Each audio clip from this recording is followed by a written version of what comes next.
You are at the Church Answers podcast. You know, we have this kind of corny little slogan. You got church questions, we got church answers. I don't even know if we use that anymore, but I love this podcast because we're answering maybe unasked questions, but in the minds of many people, and some of them have actually been articulated.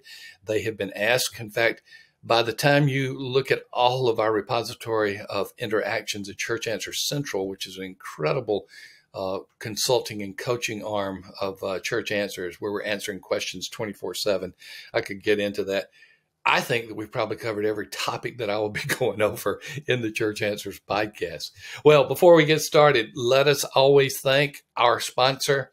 I'll stop calling them the inaugural sponsor after a little while, but I am grateful to Belay for their providing the means for this podcast to be free to you and free to audiences. You can take three of them at one time, not at one time, obviously, but you can take three of them and listen to them real quickly. They're 10 minutes or so each, or you can pick one and take it and listen with your staff or by yourself, whatever the case may be.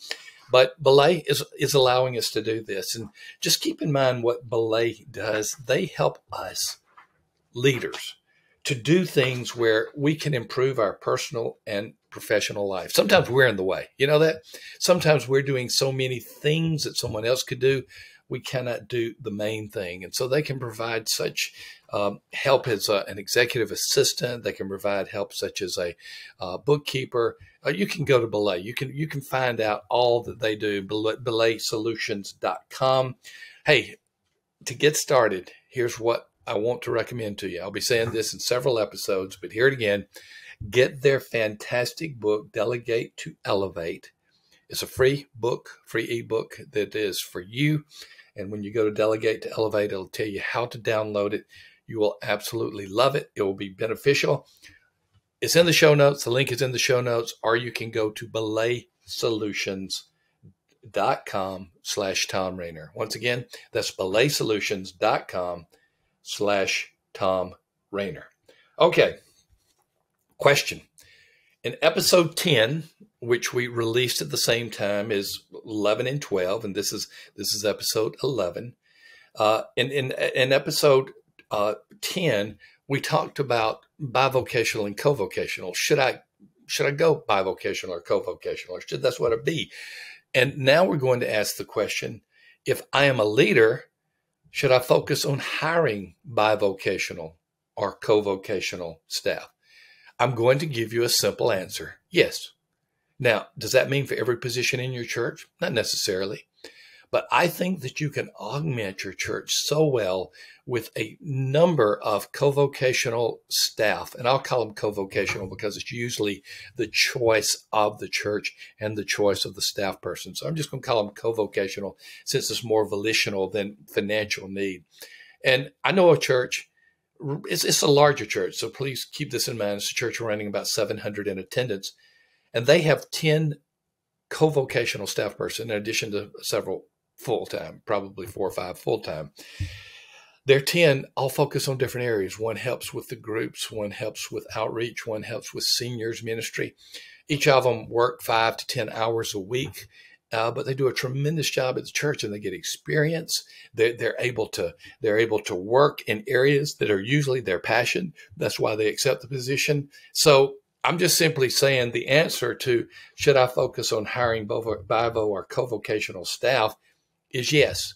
Now, I'm going to presume this may not be the case. I'm going to presume that most of the time when you hire someone who is co-vocational, that you're hiring him or her from within the church. Again, I know that is not always the case, but I'm going to presume that.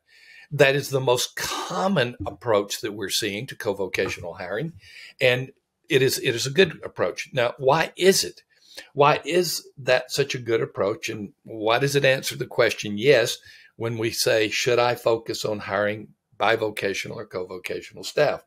Well, here's some answers to that. The answer is yes, because you know them.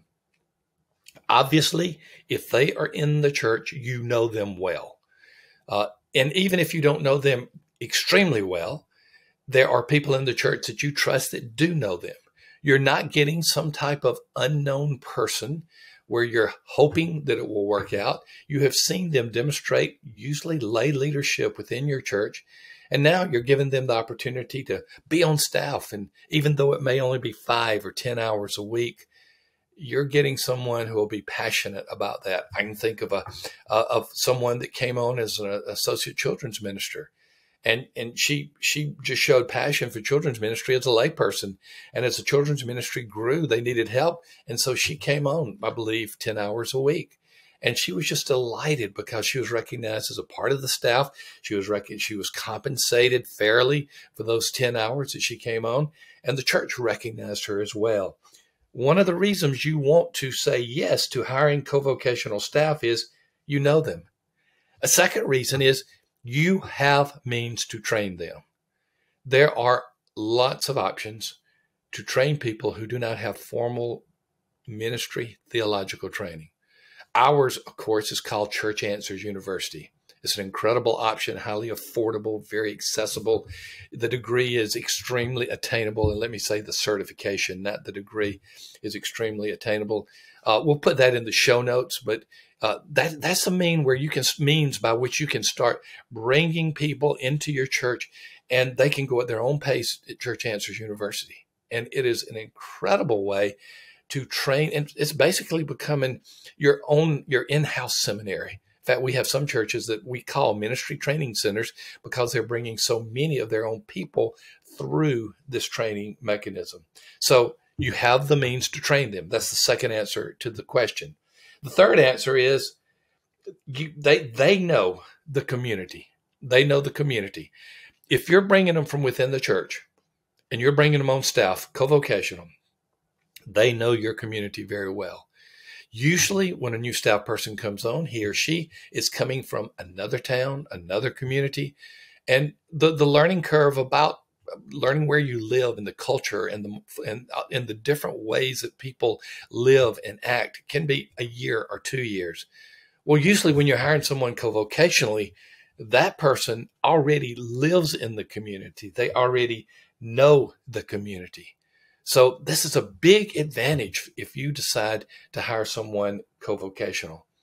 And a fourth reason, I could give you a lot. These are just 4. But a fourth reason is this. It's good stewardship. You know, sometimes it is best just to bring someone on as a part-timer. Again, there are situations where you want to offer a full-time compensation, full-time benefits, but sometimes it's just better stewardship, especially if you want to do this in several different areas in the church. It is a good thing because it can become affordable. Most all the time, these people have their own income from another job. I can think of a few cases where they were already fully retired and they were getting their retirement income, and this just supplemented it. I can think of a guy right now that went co-vocational in a seniors ministry, and the pastor just raves about him. He just says, I can't believe what has happened to our seniors ministry. I mean, now our seniors ministry is loving on kids so much, it's expanding our kids ministry. So, I mean, that's just one example among many. Should I hire bivocational staff or co-vocational staff? The answer is yes. It is a clear, magnified yes. Why? You know them. Why? You can train them with resources like Church Answers University. Why? They know the community. Why? It is good stewardship many times because the cost is less with someone who is a co-vocational or bivocational staff member. So we answer the question with an unequivocal yes. Whether you're a church of 50 in attendance or you're a church of 500 in attendance, we think that this is a good path to go. As always, we are very grateful to Belay Solutions. Belay provides contract workers for your church. They take care of the hiring. They take care of the paperwork. And in the unusual case where it doesn't work out, they take care of that as well. Everything is put on their plate so you can utilize that person to the fullest to do what you need to do. And just as kind of a reminder, we at Church Answers have been using Belay persons for over a decade now. It has been an incredible relationship. We are a testimony to it.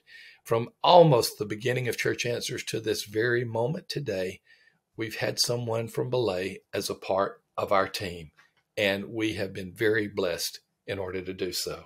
Once again, thank you for listening to the Church Answers podcast. Please remember that we release 3 at one day. And so you can pick out one of the 3 that you might have an interest in, all of them. They're around 10 to 12 minutes each.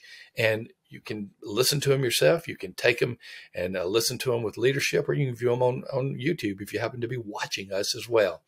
As always, thank you for being a part of the Church Answers podcast. We're just getting started. Stand by. There's a lot more to come. We'll see you then. Hey, folks, this is a PS to our podcast. We got some exciting stuff that we want to offer you absolutely for free. Sam, when you think about predictive factors in a church's growth, if you take out demographics, what are some things that come to mind? Just 2. I mean, don't give me a list of 10. Just 2 or 3 things that come to mind on predictive growth of a church. Well, evangelism and whether the church is doing it or not. Bingo. And then I will add, is it an ongoing evangelism emphasis? Double bingo. Well.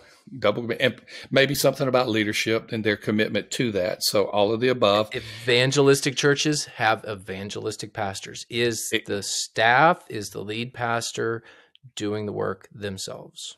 We have a free download for you, and it's actually a sheet that you can self-score.